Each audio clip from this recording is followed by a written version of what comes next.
Hello everyone, today I will show you how to insert a hyperlink in a PDF document using Sejda Online PDF Editor. Firstly go sejda.com and here you will find the Sejda PDF editing website and click here edit PDF option, click edit PDF and upload your PDF file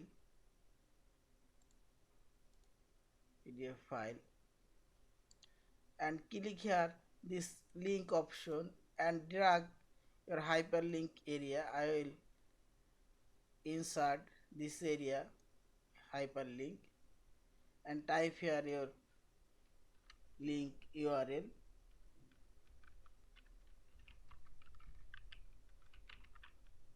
Okay, and now click apply change option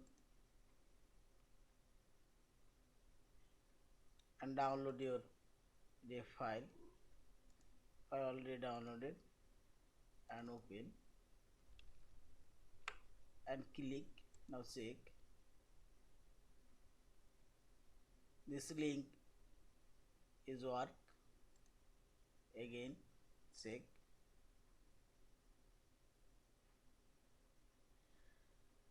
Thank you for watching. Please subscribe, like, share and comments.